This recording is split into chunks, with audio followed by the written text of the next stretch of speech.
زهی خیال باطل. و بعد فرمود تدخلوا به شفاعتها شیعتنا الجنت به اجمعهم. شیعیان ما همشون به شفاعت حضرت معصومه سلام الله علیها داخل بهشت میشوند. شنیدن این خیال باطل انسان را به یاد این آیه مبارکه می اندازد. وقالوا لن يدخل الجنة إلا من كان هودا أو نصارى تلك أمانيهم قل هاتوا برهانكم إن كنتم صادقين بلى من أسلم وجهه لله وهو محسن فله أجره عند ربه ولا خوف عليهم ولا هم يحزنون. و گفتند هرگز وارد بهشت نمی شود مگر کسی که یهودی یا مسیحی باشد. این آرزوی آنهاست.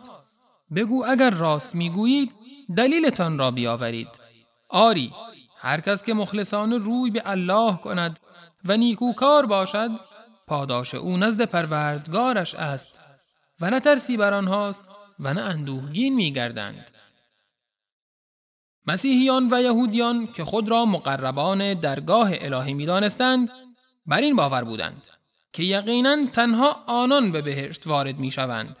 امروزه نیز امثال این آخوند برای آنکه بازار صیغه و خمس و بردگی پیروان ساده‌لوح خود را گرم نگه دارند به آنها وعده‌های دروغین می‌دهند. الله متعال درباره آن دسته از اهل کتاب و همفکران آنان می‌فرماید: ليس بأمانيكم ولا أماني أهل الكتاب من يعمل سوءا يجز به ولا يجد له من دون الله وليا ولا نصيرا ومن يعمل من الصالحات من ذكر أو أنثى وهو مؤمن فأولئك يدخلون الجنة ولا يظلمون نقيرا. صلاح و نجات نه به آرزوی شماست و نه به آرزوی اهل کتاب. هر کس کار بدی بکند در برابر آن کیفر می‌بیند و جز الله یار و یاوری را نخواهد یافت.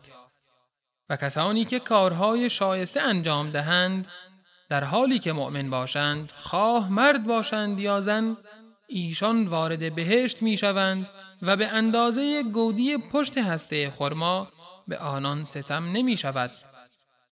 باید به این چپاولگران مال و ناموس و اعتقاد مردم گفت: اگر تمامی شیعیان توسط ائمه شفاعت شده و وارد بهشت می شوند، پس چرا شما خود را به زحمت می اندازید و نگران گناه پرداخت نشدن پول خمس، بدحجابی، فسادهای اخلاقی و دیگر گناهان جامعه هستید؟ اگر نگران بهشت نرفتن آنها هستید که بهشت آنها تضمین شده است و طبق ادعای شما بدون پرداخت خمس و رعایت شؤونات اسلامی هم به بهشت میرسند و اگر انجام این امور را شرط میدانید، پس نقش امام در این میان چیست؟ حقیقت آن است که بر اساس آیات قرآن هیچ گروهی جز فریب خوردگان زیانکار خود را از مجازات الهی در امان نمی‌دانند. افامنوا مکر الله فلا یأمن مکر الله الا القوم الخاسرون. آیا از مکر و انتقام الله ایمن شدند؟ جز قوم زیانکار از مکر الله ایمن نمی شود. در پایان باید به این آخوند و همکیشانش گفت: قل إن كانت لكم الدار الآخرة عند الله خالصة من